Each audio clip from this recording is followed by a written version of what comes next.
El día de hoy me es muy grato presentar al doctor Eric Rubio, ex presidente de Ameyali Huayna México. El doctor Eric Rubio hizo su residencia en la UMF 53 en Zapopan, Jalisco. Cuenta con un máster en diabetes mellitus en el CMMI. Cuenta con un diplomado en Improving Global Health por la Universidad de Harvard. Cuenta con un posgrado en geriatría en atención primaria en el Instituto Nacional de Geriatría. Cuenta con maestría en administración de instituciones de salud. Actualmente es médico familiar en la UCMA, que es la Unidad de Control Metabólico Ambulatorio del IMSS en Nuevo León. Es una clínica especializada en el manejo de diabetes. Es médico coordinador en emergencias médicas en el municipio de San Pedro Garza García. Cuenta con consulta privada en el Centro Médico AVE, aquí en Nuevo León, y es profesor modular de la materia de medicina familiar en la Unidad de Medicina Familiar número 43 en Escobedo, Nuevo León. Sin más que decir, les presento al doctor Eric Rubio, quien nos estará apoyando el día de hoy y dando por ello unas palabras acerca de la inercia terapéutica en medicina familiar. Buenas noches a todos. Muchas gracias, Brando, por la presentación. Para mí es todo un orgullo, todo un placer el disfrutar esta charla con ustedes durante estos minutos de la noche y compartir con ustedes un poquito de lo que Ameyali comenzó a nutrirme desde mi formación como residente. Bien. Comparto la pantalla, Brando, para empezar a ver la ponencia. Tú me dices, Brando, si ya queda lista. ¿Ya se ve todo bien? Si gustas comenzar. Perfecto. Pues el día de hoy quiero tocar este tema porque no quiero ser repetitivo. Quiero platicarles una temática de interés que refleja lo que vemos en esta imagen algo graciosa que creo que a todos nos empieza a ser cada vez más común. El hecho de que todo puede estar en descontrol, todo puede estar en llamas y nosotros pues seguimos manteniendo la calma y seguimos estando bien. Esto transpolado a la consulta médica, la práctica diaria que tenemos como médicos familiares, pues se relaciona con el tema de hoy, la inercia terapéutica y pues en realidad los quehaceres del médico familiar como tal ahí. Empezando a tocar el tema, pues llama la atención que esto, en lo personal, creo que es una bandera roja que tenemos que tener en cuenta, una red flag, como le llaman, ahorita anda muy de moda, ya que es emergente que el médico familiar ponga los ojos aquí. Como lo dice la propia definición, la reticencia de los médicos familiares a optimizar la terapia farmacológica y no lograr los objetivos de control. Leía en un artículo que encontré que era una carta al editor, un médico que le decía, el no hacer lo que ya sabemos que tienes que hacer. Médico familiar es una especialidad muy compleja, muy amplia, porque pues abordamos la familia desde todos los aspectos y a toda la familia, desde el día que nace hasta el día que muere ese paciente. Esa complejidad del médico familiar nos hace caer fácilmente en estas trampas, en estas comodidades, creo yo que sería la palabra más correcta, para el omitir cosas que decimos, pues me espero a ver qué pasa, lo dejamos así, al cabo no está tan mal. Creo que serían de los comentarios que más pudiéramos escuchar relacionado con no ayudarle al paciente, no modificar lo que se necesita modificar en ese momento. Para ir abordando el tema,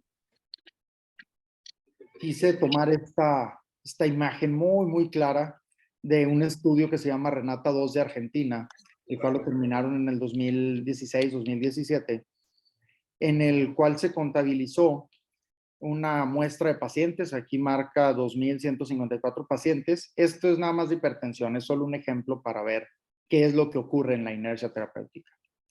De esos 2.154 pacientes, se detecta hipertensión en el 38%, pero ellos no sabían que eran hipertensos.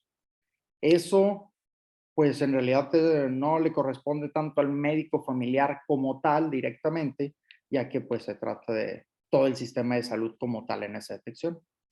El siguiente 5.7% que vemos ahí son los pacientes que ya saben que tienen hipertensión, pero no son tratados. Ahí sí comienza a ser una parte de nuestro papel y responsabilidad. Si ya son conocidos, ¿por qué no son tratados? Puede ser dos causas, no todo es culpa del médico familiar.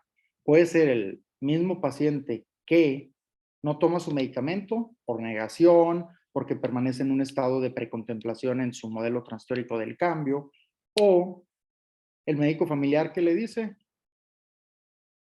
cambios en el estilo de vida y valoramos dejarle tratamiento el próximo mes. El problema es que el paciente ya tiene 6 meses, 1 año, 2 años en ese cambio de estilo de vida y el médico no decide el ya iniciarle un tratamiento. ¿En qué situación puede pasar esto? Cuando el médico, pues sobre todo cuando no está tan descontrolado, cuando permanecen los límites donde pudiéramos valorar el iniciar o no iniciar tratamiento. Sin embargo, falta de seguimiento, falta de continuidad, falta de atención, falta de conocimiento del médico, no se le inicia y dura un tiempo que en ocasiones es muy largo. Lo vamos a ir viendo a través de la charla de hoy. El siguiente bloque de pacientes, que encontramos el 31%, ahí sí ya es responsabilidad de nosotros en una gran parte, ya que son los pacientes que están tratados, pero no están controlados. Y ya el último 24%, pues son los bonitos, ¿verdad? Los agradables, los datos buenos, que son tratados y controlados. Creo yo que esta charla se enfoca en esos dos bloques centrales, los que no están en metas de control, enfocándonos a qué enfermedades, pues a las crónico-degenerativas.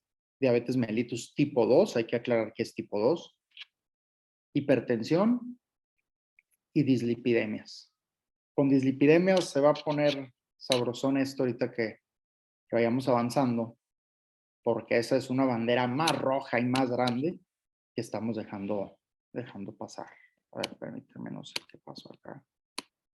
Ya salió ahí de Bitcoin. ¿Dónde quedó acá? Conozco qué pasó, Brando, pero déjalo. Encuentro. A ver, Si Brando. quieres, No, podemos dejar de compartir pantalla en lo que encuentras la presentación. deja veo. Acá está. No sé qué lee. A ver. Encuentro ahora. A ver, déjala abro otra vez. No supe qué onda. Una disculpa, Brando, pero ya no supe qué pasó. No te preocupes.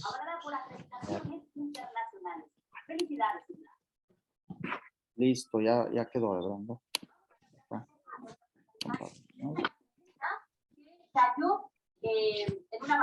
Una disculpa, no sé qué pasó, pero bueno.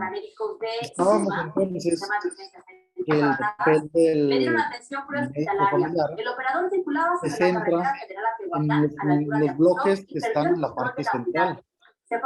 Escucho una tele. Allá. Se centra entonces en los bloques centrales, pacientes conocidos que no llegan a metas y pacientes conocidos sin siquiera tratamiento. Vamos a dejar claro cuál es el papel del médico familiar, ya que como lo podemos encontrar, el médico familiar pues tiene varios roles en la sociedad, no solamente la práctica clínica institucional, y cada uno de estos roles tiene su papel en esto de la inercia terapéutica. El papel institucional, pues creo que es el más conocido, el más común en el que encontramos al médico familiar. Trabaja para una institución, por lo común pública, y se atiende a la mayoría de los pacientes en sus enfermedades crónico-degenerativas. Ahí el objetivo, pues, del médico en este caso sería la atención médica, el proveer la atención médica. En el ambiente privado, pues es lo mismo, solamente que sin las reglas, sin la normativa institucional, lo cual te da más libertad, más capacidad de crecimiento en otro aspecto, y también la inercia terapéutica se puede presentar ahí. En el lado empresarial, también como empresa, pues no te conviene tener a tus crónico-degenerativos fuera de metas. Si, por ejemplo, es una empresa en la cual tienes trabajos de alto riesgo y el trabajador siempre está descontrolado, pues no va a ser tan factible el tener a un médico que no tiene controlada tu población. En el lado docente, pues creo que coincidiría con lo que estamos compartiendo hoy, el llevar primero la presentación de la inercia, el mostrar el panorama y ofrecer soluciones, porque pues a veces es fácil criticar, pero pues lo que tenemos que hacer es entre nosotros mismos como especialidad encontrar nuestras debilidades y fortalecerlas. En el lado administrativo, pues tanto capacitación como el tener el abasto suficiente de todos los recursos necesarios para que se lleve a cabo la práctica médica del especialista. Y en el lado de investigación, el detectar qué es lo que está pasando y cuál es la realidad de este evento, pues no fortuito para el médico familiar.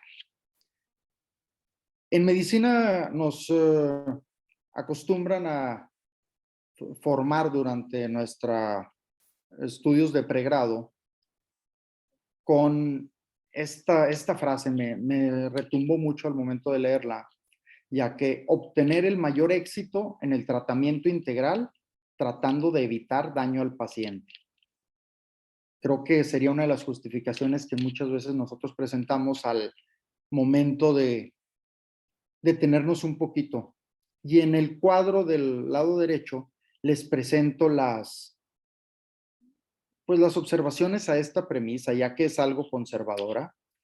Creo que en la actualidad la presencia, los altos índices de todas las enfermedades que conforman el síndrome metabólico son demasiado altas como para no llegar a atacar con agresividad, dejar de tenerle miedo a una hipoglucemia por ajuste de insulinas del paciente, dejar de tener miedo a una hipotensión.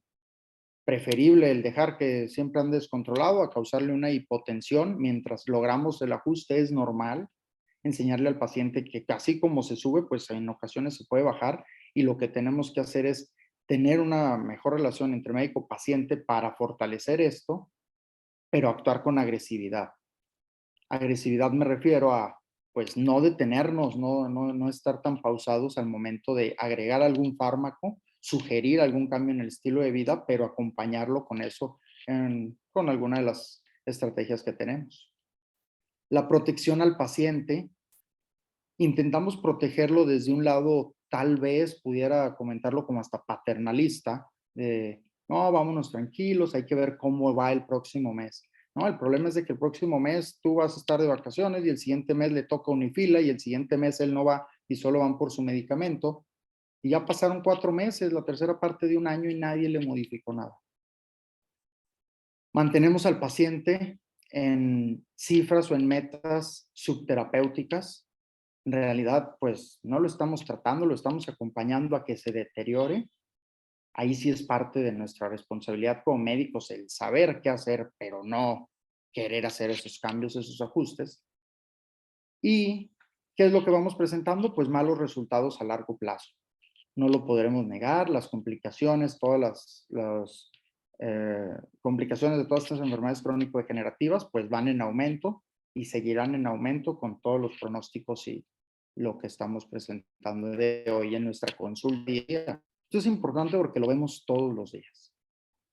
Algo que me llamó la atención, por eso lo puse a mero abajo y hasta con un espacio, es que muchas veces mal usada la vía judicial es la culpable de que pues mejor lo dejamos ahí, no le modificamos, porque empiezan, como les digo, mal usado, pero empiezan que negligencia, empiezan de que fue con dolo, empiezan con ciertas acciones jurídicas que pues preferimos evitar, ya que pues lo que queremos es que esté bien y evitar problemas.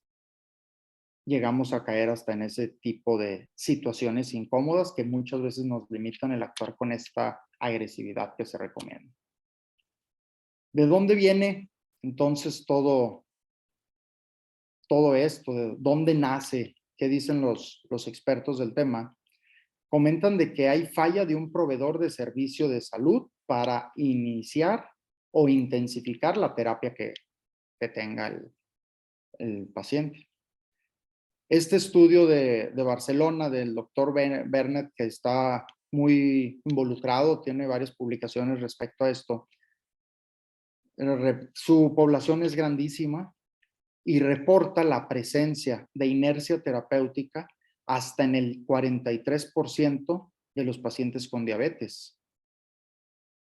Reporta inercia terapéutica hasta en el 83% de pacientes con una dislipidemia donde está alterado el colesterol LDL, el de baja densidad. Y en los triglicéridos también encuentra un 80% de presencia de inercia terapéutica. Puede haber o no puede haber tratamiento, pero ninguno de esos lo lleva a la meta. Eso es lo importante, llevarlo a la meta. En diabetes, pues es casi la mitad, eso es un foco rojo enorme. Pero como les comentaba hace unos minutos, en dislipidemias tenemos un gravísimo problema porque estamos ignorando las dislipidemias del paciente. ¿Cuáles son las principales complicaciones? Evento cardiovascular o un evento vascular cerebral. Por irnos así rápido y breve, dejando a un lado todas las demás complicaciones macro y micro que se pueden llegar a presentar. Entonces, ¿qué pasa en todo este sistema que está fallando?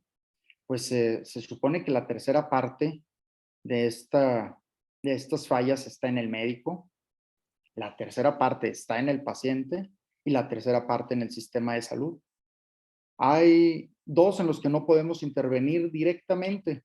Sistema de salud, podemos hacer algo mínimo, sugerencias, pueden presentarse cambios en la operatividad de nuestras instituciones. En el paciente, pues ayudarle, fortalecer, insistir y no desistir en los cambios necesarios para este manejo integral, pero en el aspecto médico, ahí sí es nuestra responsabilidad. ¿Qué es lo que comentan que se detecta dentro del aspecto médico? Pues mala formación del profesional, no hay actualización en los tratamientos y no hay aplicación de las guías de práctica clínica, lo cual nos hace que el paciente no llegue a metas.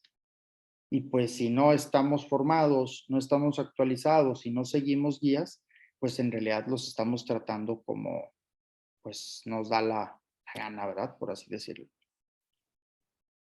Esta frase se me hace muy común.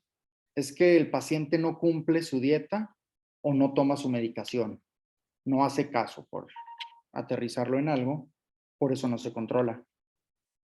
Hay un dato que les puse ahí con rojo que es otorgado por cierta farmacéutica que se enfoca al tratamiento de diabetes mellitus, que comenta que el 80% de las causas de descontrol sí se debe al paciente, pero de ese 80 nosotros podemos influir hasta en el 40% para ayudarle a que haga cambios, ayudándolo con educación en salud, capacitación, interés, intensificación, todo lo que podemos ofrecerle extra al paciente.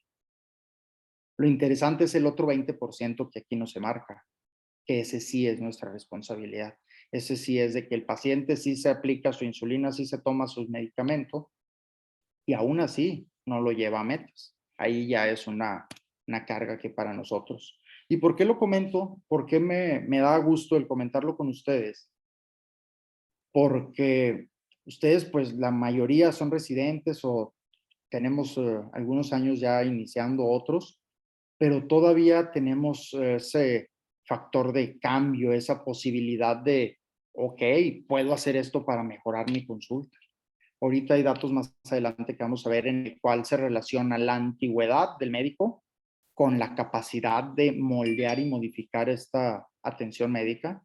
Y ahí pues tenemos una ventaja que podemos aprovechar hoy. Por eso el interés de tocar el tema con ustedes hoy. ¿Qué me saca esto? A ver, ¿qué onda? Van 2 veces, a ver. Recuerdo que anda hablando, ¿por qué? Me está sacando mucho. Ahí está. Perdón, no sé qué está pasando. Se abre esa cosa. Hay esta fórmula que nos reportan ahí en la literatura de que la inercia terapéutica se puede cuantificar. Pacientes que no se modifica entre los que no han llegado a metas por 100 y ese sería un indicador. ¿Cuál podemos hacer la prueba? A lo mejor una semana hacemos una autoevaluación y en un Excel simple vamos poniendo cuántos pacientes no se les ha modificado tratamiento y cuántos no están en metas, lo dividimos y de ahí empezamos a tener nuestro indicador. Me parece interesante, creo que en lo personal sí me gustaría el autoevaluarme para detectar pues qué estoy haciendo y ver mis áreas de oportunidad, ¿no? Es complejo el evaluar esta inercia terapéutica, ya que, como vemos, no tiene un causal directo, o sea, no es un culpable así, el responsable de esto, no es alguien directo, ya que pues es todo un sistema que está entrelazado, pero hay algo en el que sí determinan que no podemos evaluarlo, estaría muy sesgado si lo evaluamos, que es los pacientes que tienen pues riesgos potenciales, pacientes con fragilidad, que no es fácil hacerles un ajuste, pacientes que tienen vulnerabilidad a cierto tipo de tratamiento, pacientes que ya han presentado múltiples efectos adversos, pacientes con senilidad, que pues en realidad tenemos ahí cierta alteración cognitiva que nos puede dificultar una evaluación real, pacientes con Alzheimer o pacientes con patologías psiquiátricas. En este tipo de pacientes creo que sería adecuado el omitirlos para enfocarnos a la población en la cual no tenemos tanto riesgo de tener un sesgo al momento de analizarla. ¿Qué es lo que hace entonces el médico familiar día con día? Pues lo que platicamos ahorita, mientras el paciente esté más cerca al objetivo, pues no lo tengo con glucosilada de 7, lo tengo a lo mejor con 7.6. Pues vamos a ver cómo le va el próximo mes. Y no hacemos cambios por caer en esta comodidad. Tenemos al paciente que ahí anda 140-80, pero ya es diabético, hipertenso, ya trae una tasa de filtrado glomerular, un código grado 3B, 3A, y lo tenemos todavía 140-80 y pues bueno, cuídese y chéquese la presión y vemos el siguiente mes qué más hacemos. Paciente con LDL, me resulta a veces interesante que hay muchos expedientes que checamos y ahora sí que hasta antes de la pandemia y nadie le pidió un LDL cuando sabemos que es de lo principal que tenemos que controlar según el riesgo cardiovascular de nuestro paciente. Ahí sí es nuestra responsabilidad el informarnos, el solicitarlo y tratarlo. Que si no lo estamos tratando, pues en realidad estamos tratando solo una parte del síndrome metabólico y lo interesante sería ver si de esa parte que estamos tratando lo tenemos en control. ¿Qué es lo que se ha demostrado con el estudio de la inercia terapéutica? Pues que el médico familiar espera llegar a los niveles, tener los niveles muy elevados, pero que estén repetidos, ¿no? Es que ya van 2, 3 triglicéridos que le salen muy altos y no le funciona el X medicamento que le estoy dando, pues ahora sí es momento de intensificarlo. La pregunta es, ¿por qué no lo hicimos desde la primera vez que lo detectamos? Ahí sería, pues, interesante el autoevaluarnos y detectar qué es lo que estamos haciendo. Y la autoevaluación no es simplemente yo como médico en mi consulta, también como administrativo, como coordinador, jefe clínico, el valorar qué están haciendo mis médicos, como directivo, como docente, como enseñanza, como cualquier punto que tengamos en el sistema de salud, ver en qué podemos intervenir y qué podemos hacer para hacer los cambios en el momento que se recomienda. Hay un término interesante que le llaman inercia clínica. Es diferente a la inercia terapéutica ya que es más completa. El, el doctor Phillips lo comenta en el año 2001 como la presencia de la inercia terapéutica, que es la falta de inicio o intensificación del tratamiento para llevarlo a las metas, pero también agrega en este concepto que él llama inercia clínica el dar un diagnóstico y dar seguimiento de los pacientes. Creo que la hace más amplia, pero la hace más ad hoc a la práctica médica del especialista en medicina familiar, como lo somos pues, todos nosotros aquí. Es interesante el saberlo porque está en estudio, está en crecimiento y pues se le van adaptando ciertas cosas. Es importante el tener claros estos dos conceptos e identificar la diferencia. Pues vamos aterrizando un poquito ya con cada patología para manejarla de manera breve. Para no profundizarnos, nos podemos quedar en diabetes una eternidad o lo podemos hacer muy breve como lo demuestra esta diapositiva. Vemos qué pasa en diabetes. Pasa esto. Nos tardamos a veces hasta 8.2 años en promedio, según este estudio, en iniciar la terapia de insulina. Lo tenemos con dieta y ejercicio los primeros 2.5 años, hasta que la glucosilada ya inició a aumentar. Le iniciamos una monoterapia como sulfonilurea o metformina y dejamos que pasen otros 2, 3 años, que la pandemia, que la situación, que no vino, que me quitaron el seguro, que dejé de consultar con usted, que siempre hay un motivo, pero lo grave es de que llega ya con nosotros a los 6, 7 años y ahora sí ya le hacemos una combinación de agentes orales. No es falta de conocimiento, ya que tenemos guías internacionales. Esta es la 2020 del Colegio Americano. Y aquí nos dice, tenemos un paciente con la glucosilada, como lo vemos del lado izquierdo, con la glucosilada menor de 7.5 monoterapia, pero vemos que para 3 meses tenemos que evaluar cómo va ese paciente. ¿Lo tenemos en metas? No. Terapia dual. Tenemos ya una glucosilada que se está subiendo a 8.5, 9. Ok, ya valoras el agregarle una insulina basal, irnos con una triple terapia. Todo este esquema que tenemos aquí, casi todo. Hay algunos que no tenemos en sector público, pero ahorita tenemos la posibilidad de iniciarle cualquiera de estos, desde la monoterapia, desde la terapia dual o terapia triple. Pero lo más importante no es las terapias. Eso pues ya será otra plática donde podemos platicar de cada una de la inercia terapéutica en cierta patología. Pero lo importante es el tiempo, 3 meses y cambio, 3 meses y cambio, 3 meses y cambio. El romper esa inercia terapéutica para evitar esto, porque si diabetes ya se venían presentando cambios de 7 a 10 años antes de su diagnóstico y nosotros no le iniciamos una insulinización temprana y nos esperamos otros 8 años, pues el paciente pudo haber perdido hasta 18 años de órgano blanco pues en parte por la genética, mal estilo de vida, todo lo que lo llevó a enfermar, pero estos 8.2 años pudimos haberlos ahorrado, a lo mejor en 9 meses pudimos haber hecho este cambio. Creo que pues, es un foco rojo que vamos viendo. ¿Qué pasa en la hipertensión arterial? Me gustó este algoritmo que identifica la inercia clínica, ya que se recomienda al paciente primero ver, pues si no tiene los datos de fragilidad que teníamos, si los tiene, lo tenemos en metas, sí, ok, tratamiento adecuado, no lo tenemos en metas, en los últimos 3 o 6 meses se le ha hecho cambios, no. Ok, ya estamos en inercia terapéutica. Es así de sencillo, no es tan complejo. ¿Qué es lo que se recomienda en hipertensión? Pues un monitoreo de la presión arterial. Existen diversas guías clínicas que nos ayudan a darle seguimiento a esto.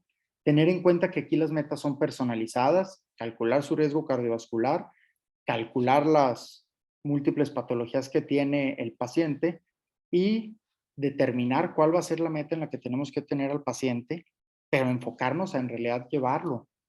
Pasa mucho esto de que pues nos quedamos cerca de la meta y ahí lo dejamos porque para no dejarle otra pastilla. Creo que se nos está yendo de las manos. Dislipidemia en realidad me sorprendió en lo personal darme cuenta tal olvido que tenemos los médicos familiares para esto, ya que este estudio que les pongo ahí el título del artículo, se encarga de dividir 2 grupos, por eso acá marca, ahí dice las figuras son, pero estamos viendo la misma, eran 2 diferentes, ahí disculpen. Del lado izquierdo debería estar una gráfica que marca del grupo 1, pero no tiene mucho interés ya que es muy similar. Y del grupo 2 marca estas cifras que vemos en ambos grupos. Una disculpa ahí por el error.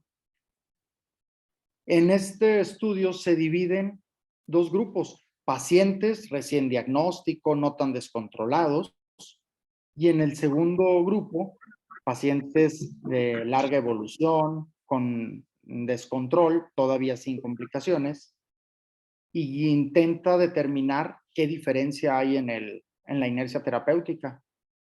Pues no hubo ninguna diferencia, son muy similares la presentación, aproximadamente un 50% de inercia en la hemoglobina glucosilada, dislipidemia pasando 60 y tantos por ciento y triglicéridos igual, tanto triglicéridos como colesterol de baja densidad elevados, más del 50%, ignorados totalmente. Vale la pena el hacer un análisis de ver qué estamos haciendo respecto a dislipidemias. No quise copiarles todos los estudios como el anterior, preferí resumirlos, ser más concreto, y mencionan estos datos interesantes. La edad y los años de evolución no modificaron la edad terapéutica, como lo que les intentaba explicar ahorita.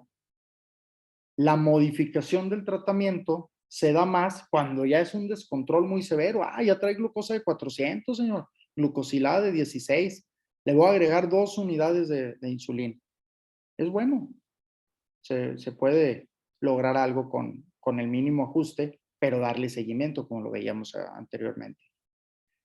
El control de la diabetes no modifica la actitud terapéutica respecto al control de lípidos. Otra vez van a decir que casi era de inercia terapéutica en dislipidemias. Pues si así no se les olvida, excelente de mi parte. Están iniciando su práctica clínica, ténganlo muy en cuenta porque es un ámbito totalmente olvidado, como lo vamos viendo de repetición. Y algo también muy triste de los médicos de consulta, en mi práctica clínica yo solo he conocido un doctor que dijo que él tenía su consultorio controladísimo, todos lo querían, regalos todos los días, lo invitaban a comer, le llevaban de todo.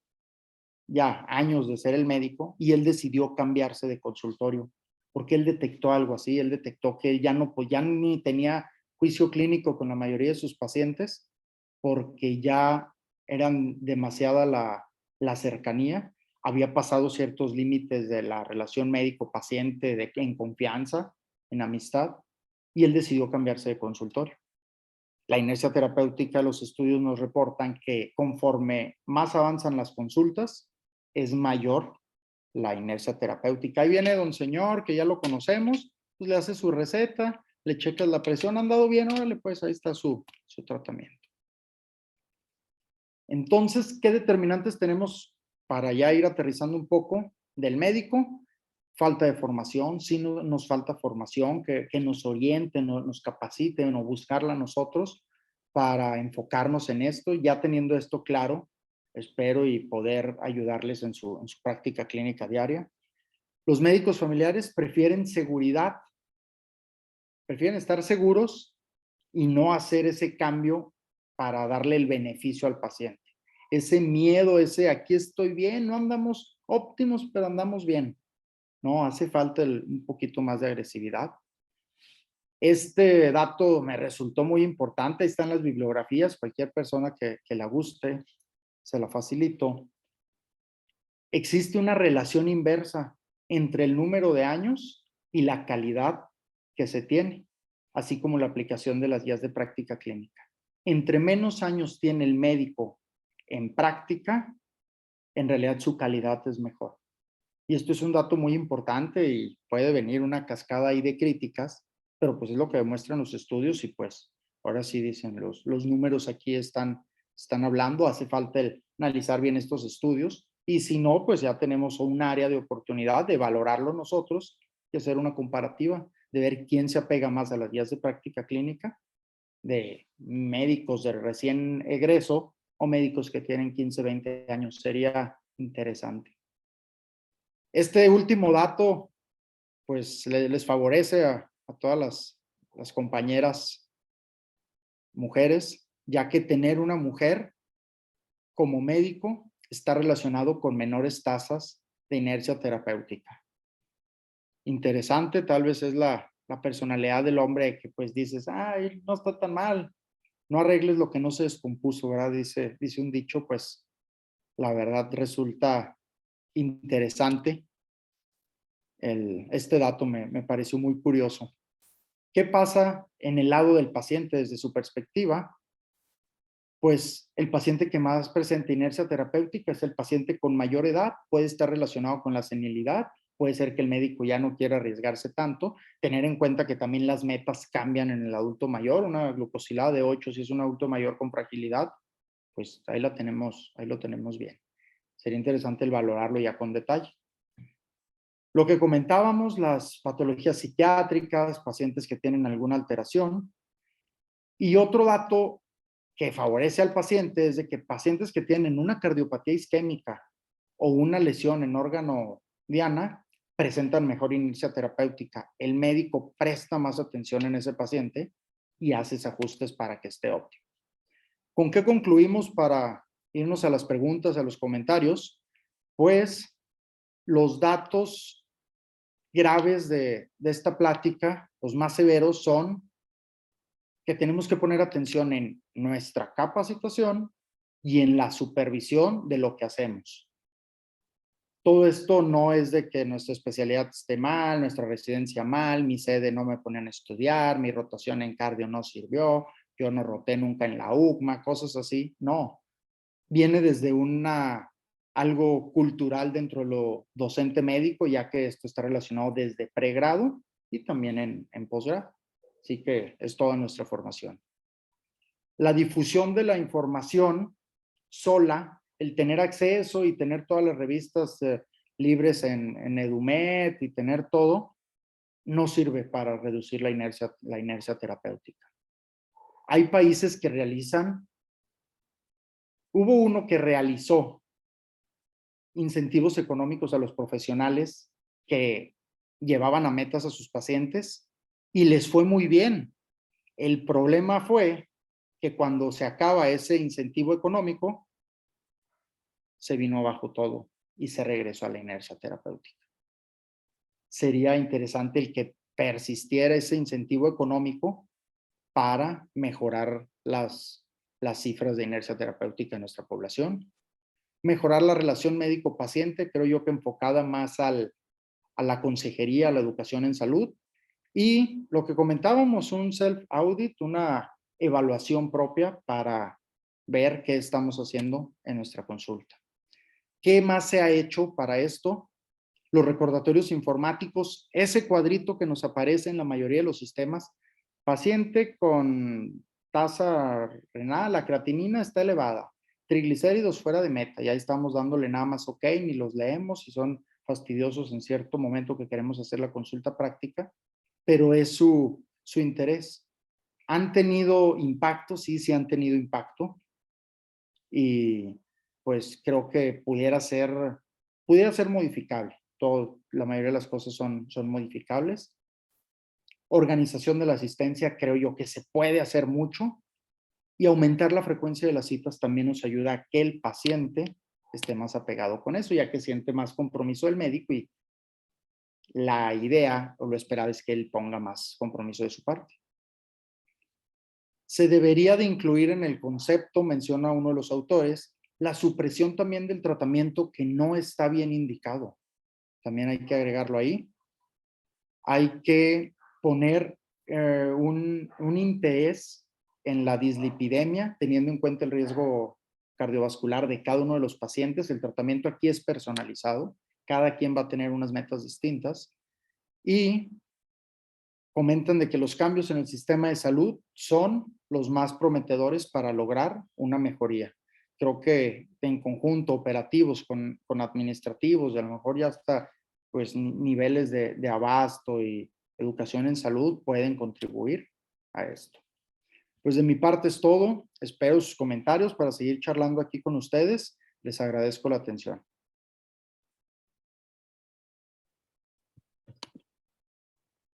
Muchas gracias, doctor Rubio. Vamos a pasar al segmento de preguntas, si alguien tiene por ahí. No sé si guste dejar de compartir pantalla para poder ver las cámaras de las personas.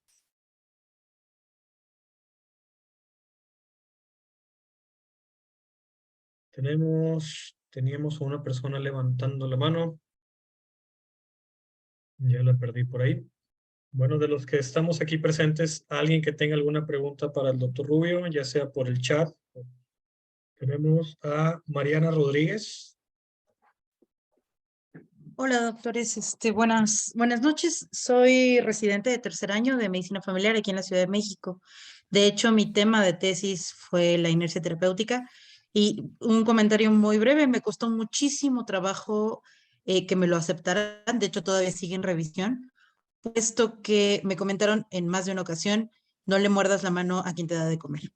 Gracias. Desgraciadamente, después de haber hecho la investigación pertinente y después de haber leído algunas de las cuestiones que menciona el doctor Rubio, me di cuenta de que, si bien sí el médico tiene su 33% de culpa, la institución, en mi caso particular que laboró en el IMSS, pues también tiene mucho que ver en esta inercia, en esta falta de medicamentos, en este cambio de los mismos médicos, en esta eh, por ejemplo, yo lo quise enfocar un poco en la cuestión de la unifila, y me di cuenta que en mi prueba piloto, porque insisto, todavía no me lo aprueban, que los pacientes que habían cambiado de médico, justo a los médicos rotantes, bueno, a los residentes, a los médicos de nuevo ingreso, a los 08, a los 02, eran a los que les habían hecho un mejor ajuste terapéutico que los que ya tenían mucho tiempo con su médico.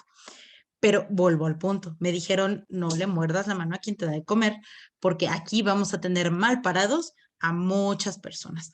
Mi unidad de medicina familiar es la que tiene, si no es la más grande de Latinoamérica, es una de las más grandes, es la UMF 31 en Iztapalapa.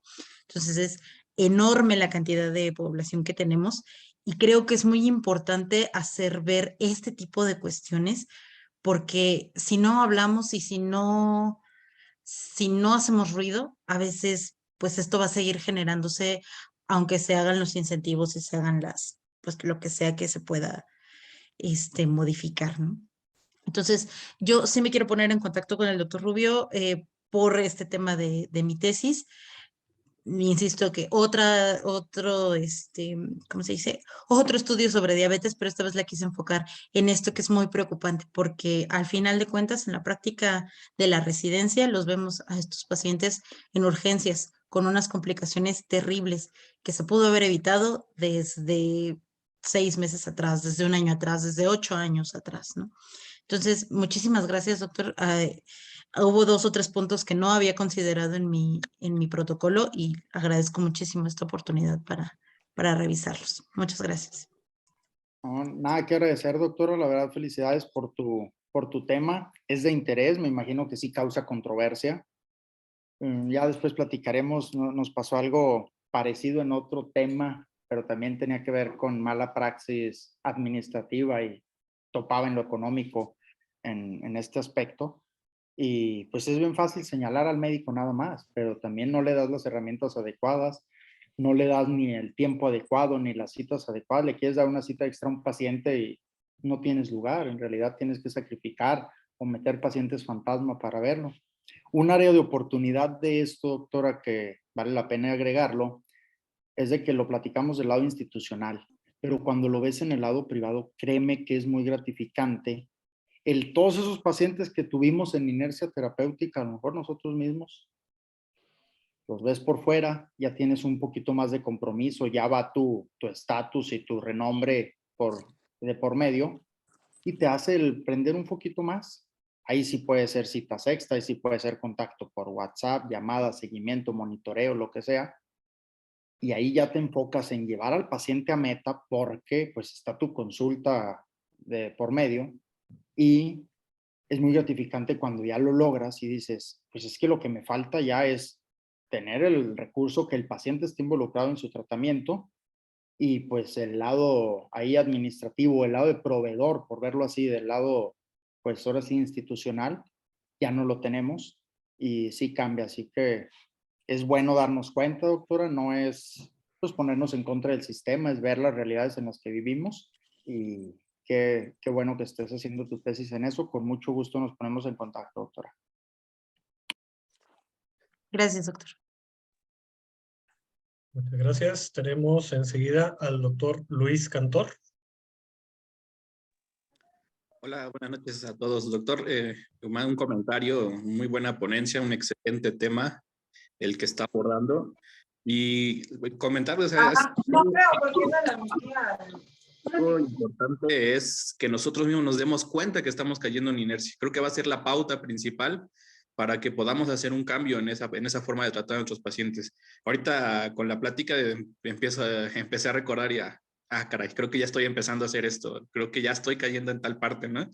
Y es importante porque en otras ocasiones también con otras ponencias y dices, estoy cayendo en este error, entonces hay que cambiarlo, hay que ver qué podemos hacer diferente y aplica súper bien para este tema. Es importante que tú mismo te des cuenta que no estás ofreciendo lo que debes hacer, que ya te estás estancando, quizás por lo que he comentado, ¿no? Que estás peleando contra el sistema todos los días por tus 15 minutos, por la falta de medicamentos, pero siempre hay formas de poder buscar esa mejora de nuestro paciente y encontrar la forma adecuada de abordarlo y de sacarlo adelante.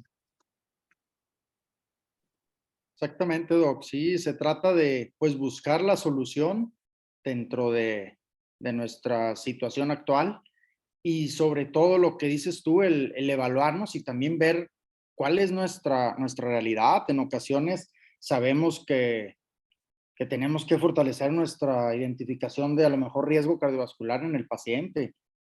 Pues hay muchísimos cursos, capacitaciones, guías y de todo, tanto de libre acceso como con algún costo, pero pues si lo vamos a estar viendo día a día, desafortunadamente o afortunadamente, depende de cómo lo quiera ver cada quien, más de la mitad de los pacientes que se sientan frente a nuestro escritorio día a día van a tener algo de esto. Así que ya es irle buscando solución al más del 50% del trabajo que vamos a tener, si Dios quiere, pues el resto de nuestras vidas.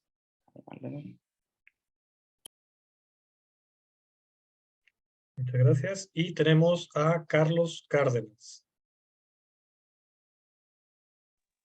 Sí, buenas noches a todos. Buenas noches, doctor Eric. Mi comentario es lo siguiente. Así como somos difusores de la información hacia el paciente, creo que hacia nosotros nos hace falta también mucha difusión, ya que estamos hablando un tema en donde no se trata de la especialidad, sino que también se trata de una cuestión de actitud, de cómo uno va tomando la situación para resolver las problemáticas de nuestros pacientes. Me he topado con muchos compañeros médicos familiares en donde cuando se trata de hablar de manejo de insulinas, ellos mismos me responden, no, el manejo de insulinas eso es para médicos internistas o endocrinólogos. Y yo mismo les contesto, yo soy un especialista. Manejar las insulinas, no tengo que yo esperarme a que un segundo nivel lo haga. Para eso soy un especialista. O también he topado con otros comentarios en donde el paciente es el culpable porque no cambia la dieta, no hace la actividad física. Y yo mismo les comento, bueno, te vas a esperar cuántos meses, cuántos años para que haga acto de conciencia, cuando la misma enfermedad siguió su curso y tú acompañaste a la enfermedad a que siguiera avanzando.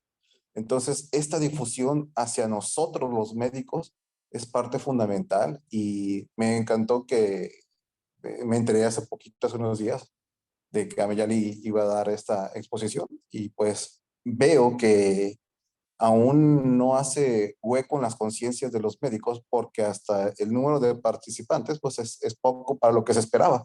Y eso es debido a que todavía no se le da la importancia como personal médico a lo que nosotros mismos dejamos de hacer. Y entonces, sí, yo vuelvo a decir lo mismo, la difusión es muy importante, que así como aparecen las guías de cómo estamos haciendo el manejo, recordarnos a cada instante, oye, la inercia terapéutica, o como este concepto que acabo de aprender de la inercia clínica, ¿no? Que se profundiza y lo puedes aplicar para muchas patologías. Entonces, considero yo que eso es la piedra angular para que todo médico de primer nivel cambie esa cuestión de cómo abordar al paciente y caer y evitar para caer en la inercia terapéutica. Muchas gracias, doctor Carlos, por tu comentario muy certero.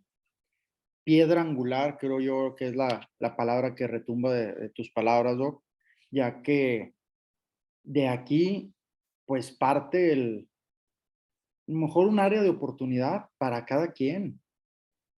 Si no es para nosotros, pues el repercutir en retumbar en nuestra clínica, el llevar este mensaje a nuestros compañeros, el hacer ver, porque pues a todos en algún momento nos ha pasado, ya es el paciente de los últimos 2 pacientes y ya estás fastidiado, te avientas un segundo turno y peor, ya después del paciente 30, 40 ya vas perdiendo la noción, la calidad también baja de atención médica, pero vale la pena el tener en cuenta esa piedra angular de, ok, se hizo errores, he venido haciendo errores, pero de aquí me baso para analizar qué puedo hacer y los cambios siempre deben de ser acompañados de pequeñas acciones que sean medibles.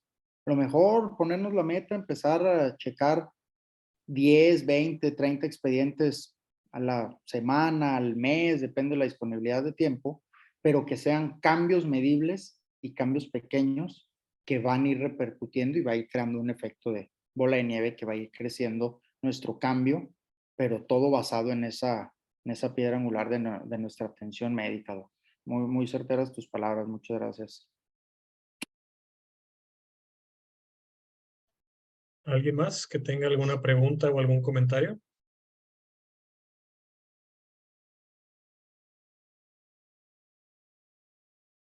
Hagenfack.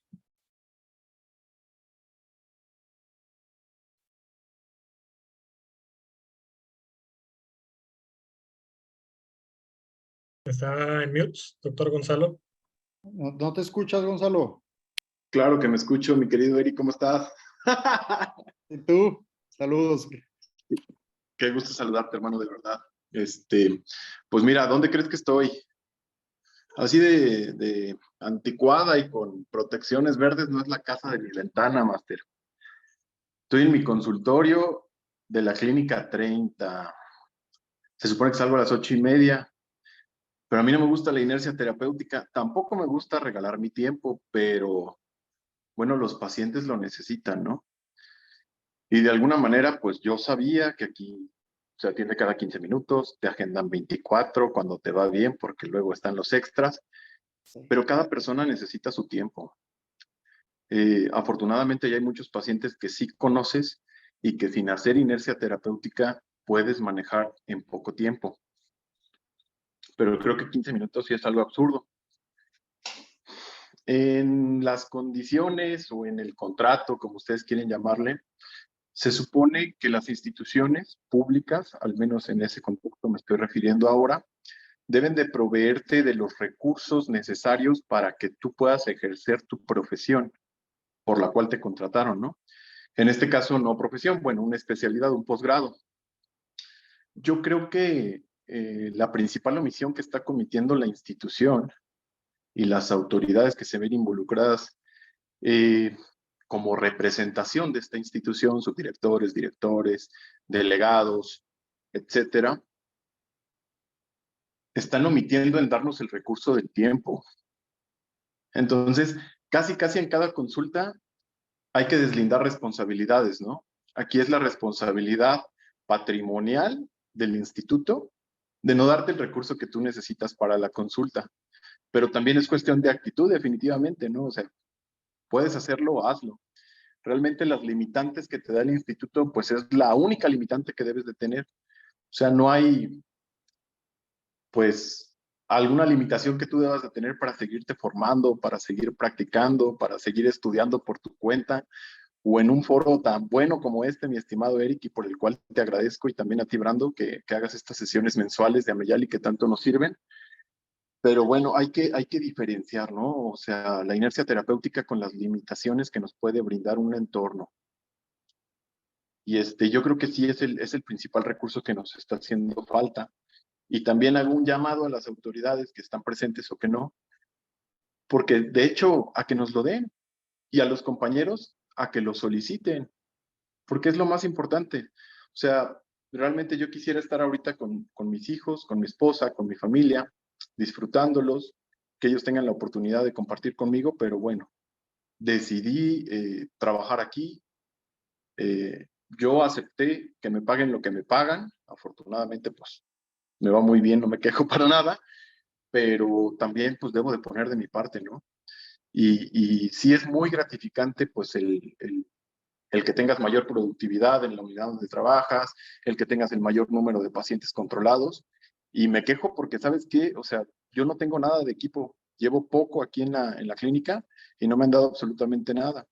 Y la verdad, eso sí, o sea, a lo mejor es falta de ética de mi parte, pero yo equipo personal médico no traigo a las instituciones porque me ha ido mal con ello. Entonces, pues bueno, esa es la limitante que yo veo, ¿no? O sea, los recursos que nos da la institución. El primero, el tiempo, que definitivamente pues es una responsabilidad. Y el segundo, el equipo médico. Creo que es la única limitante que puedes tener como para tener, no es inercia, porque definitivamente, o sea, no lo haces porque no tienes la disponibilidad de, y creo que tampoco debe de haber inercia en cuanto a la falta de medicamentos. Sí es algo terrible, la verdad, pero rebasa más allá de la inercia terapéutica y de la clínica. Creo que también se debe de empoderar mucho al paciente, porque definitivamente, o sea, en la inercia, lo que tú puedes hacer es ver notas anteriores y hacer lo mismo, ¿no? Ese es el significado de la inercia, seguirte como vas. Entonces, cuando tú conoces a un paciente de nuevo y le preguntas qué enfermedades tiene, por ejemplo, en un medio de urgencias donde no manejas expediente, y el paciente no te sabe decir, pues bueno, ahí creo que también no nos está yendo tan bien en la consulta, ¿no? El paciente debe saberte decir que tiene insuficiencia cardíaca, que tiene cardiopatía isquémica, qué tipo de arritmia es la que tiene. A lo mejor nada más con que te diga FA, ¿no? No necesitas saber fibrilación auricular, pero así ya te da una idea de qué tratamiento lleva. Porque hay pacientes, me ha tocado, que tengo hipertensión y me dan Dabigatran para la hipertensión. No, pues no, señor, o sea, eso no es para la hipertensión, pero platíqueme a ver qué más ha pasado con su historia. Ya le puedes tú explicar, empoderarlo, saber qué tiene, qué medicamentos toma y por qué los toma. Yo creo que es lo básico que debe saber cada persona, ¿no? Y es su derecho. Y también el ejemplo básico, no sé si les pasa en su entorno, porque también es muy regional. Bueno, hay muchos regionalismos en nuestro país que son hermosos, pero cuando un paciente regularmente dice que tiene agua en el pulmón, se refiere a que le dijeron que tenía derrame pleural. Pero si traducimos del lenguaje médico agua en el pulmón, pues sería edema pulmonar, ¿no? Entonces hay que explicarle, o sea, de alguna manera puedes decirle, ¿no? O sea, hay una capa que recubre el pulmón que se reventó, que está soltando líquido, está en el tórax y está ocupando un espacio donde normalmente el pulmón se expande y usted puede respirar bien. Así de fácil. Entonces, cosas así, tratar de explicarlo lo más rápido y lo más fácil posible, dar el tiempo, si es que tienen la oportunidad de hacerlo, háganlo. Si tienen pues otro trabajo saliendo, pues yo entiendo que es imposible, pero pues sí tratar de poner lo más que se pueda para el paciente, ¿no? Y teniendo las limitaciones solo que te dé la institución. Si no hay alguna, pues adelante, hagan lo mejor que puedan por la calidad de vida, la calidad de muerte y por todo lo que puedan hacer para el paciente y su familia. Para eso estamos aquí. Entonces, pues echarle todas las ganas y soliciten los recursos que necesitan para dar lo mejor para sus pacientes, porque eso también es su misión. Si ustedes, bueno, se dice, ¿no? El que no habla, Dios no lo oye. Realmente no es responsabilidad de nosotros, es responsabilidad de las autoridades, pero definitivamente el hacerles saber que hay una necesidad que ellos pueden solventar y que va a ser por el bien del paciente, pues adelante. La única diferencia que yo puedo hacer de mi consultorio particular aquí es que no tengo los mismos recursos, pero el tiempo trato de dárselos y trato de usar pues todo lo que tengo a la mano disponible para poder tratarlo mejor a los pacientes. Entonces, pues echémosle ganas. Qué gusto saludarlos, hermanos, de verdad. No saben cuánta falta me hace verlos ya y compartir, pero seguramente habrá oportunidad muy pronto y les mando un abrazo a la distancia. Brando, doctor Cantor, mi queridísimo ponente magistral de la noche, Eric, cuídense mucho. Muchas gracias por tus palabras, Gonzalo. A ti, Máster, a ti. Muchas gracias, doctor Gonzalo. Igual un gusto volverlo a ver. ¿Alguien más que quiera hacer algún comentario antes de que cerremos sesión?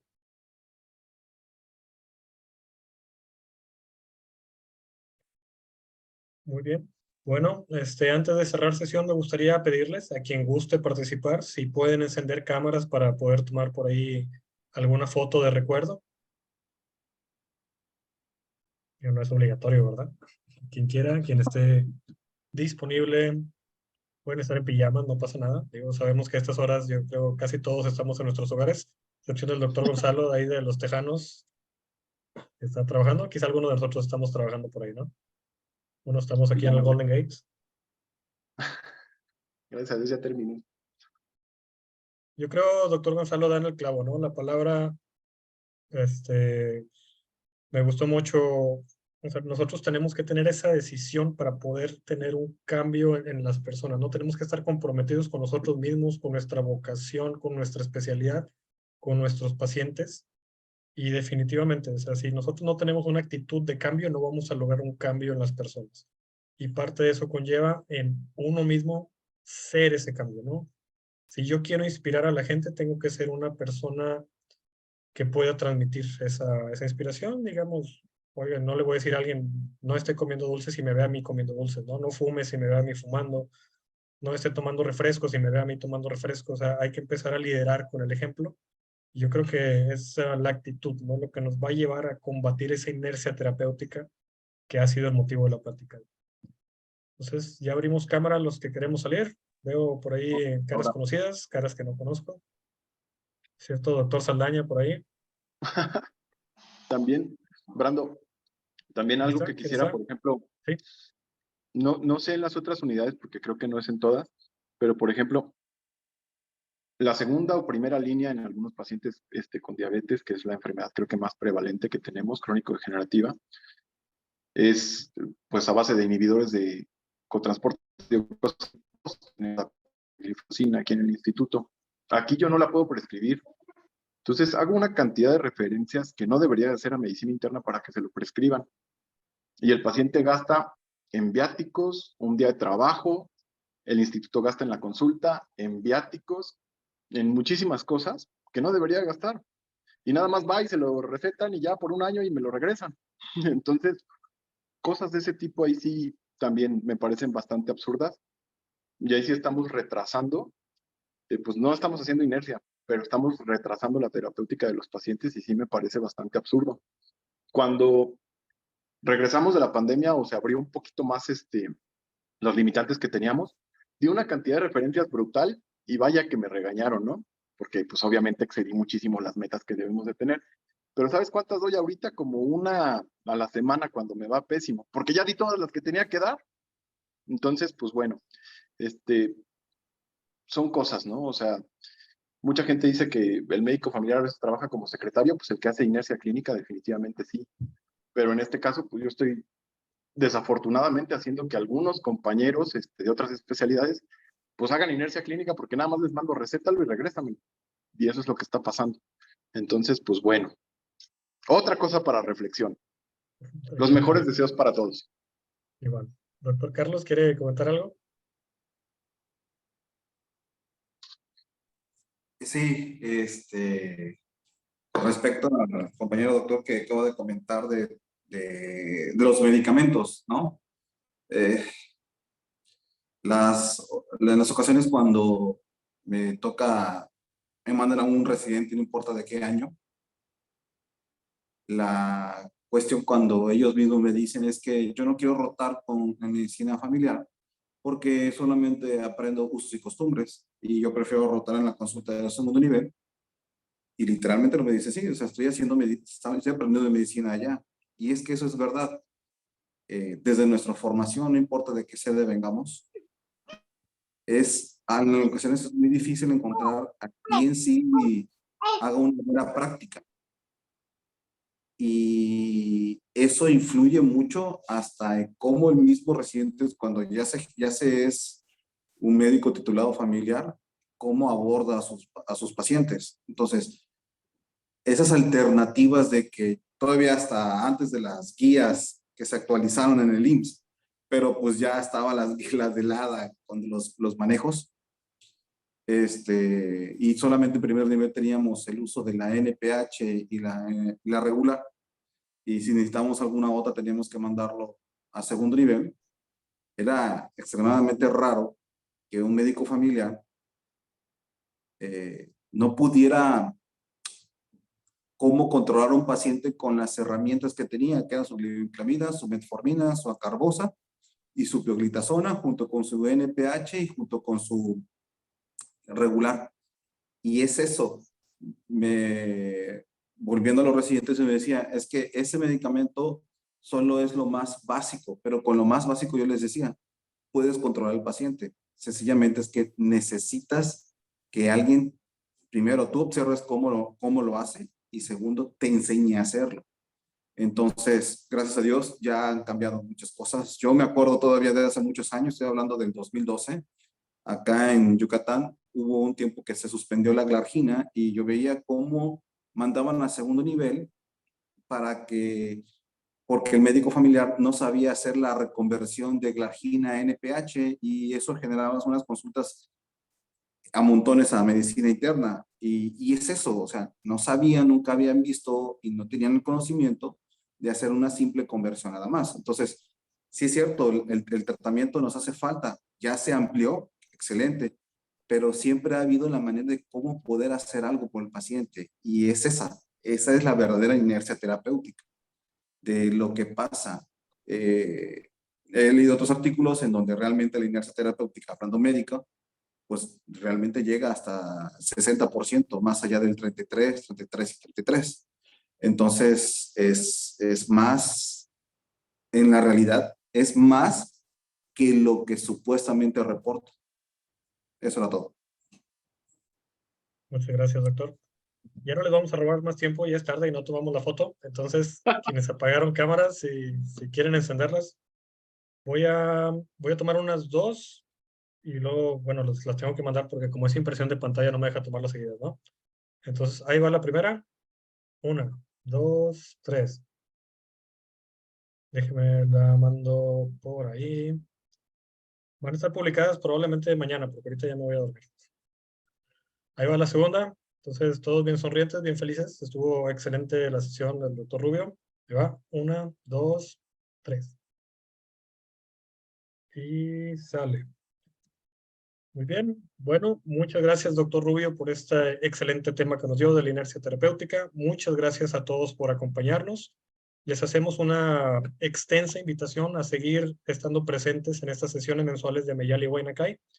Próximamente, yo creo finales de este mes, va a estar desplegada nuestra nueva página web que va a tener enlaces a Facebook, a Instagram, a YouTube. Y en el YouTube ya van a estar arriba los videos de todas las sesiones que hemos tenido en este año. Entonces, estén pendientes de nuestras redes sociales. Próximamente vamos a estar algunos de nosotros en la Cumbre Iberoamericana de Medicina Familiar, así como en algunos otros eventos. Sin más que decir por el momento, les deseo a todos una excelente noche. Saludos, gusto en verlos. Buenas noches, gracias. Gracias, buenas noches. Toma otra foto, Brandon. ¡Tania! ¿Qué onda? Ya la tomé, ya la tomé. Adiós. Saludos a todos, buenas noches. No, ¿Vas a Tania, tomar otra foto y ya no? ya la tomé. Se me está enfriando mi cena. Ya mis queremos taquitos. cenar. Ya cené. Provecho. Bye. Me hace Bye, bye. sentir viejo. Platica, Rubio. Mucho éxito, Rubio. Bye. Felicidades. Igualmente. Sí, tú, Gonzalo, los próximos meses, yo te digo. ¿Cuál es próximo? ¿Qué? ¿Qué sigue? ¿Noviembre? En noviembre, yo creo, noviembre, diciembre vas tú. Yo escuché Si todos quieres, acá ¿verdad? Si quieres. celebrando, celebrar la plática de Rubio. A huevo. Yo soy malísimo para hacer presentaciones. No quiero, güey. No quiero hacer la Bueno, no es a fuerzas, no es a fuerzas. Si lo puedo hacer a capela, adelante. Ah, es más Claro. que con acetatos. Bye. Saludos. Ah, Clarita. ¿Cómo está esa teletransportación? Me interesa. Hola, Gonzalo. ¡Qué gusto!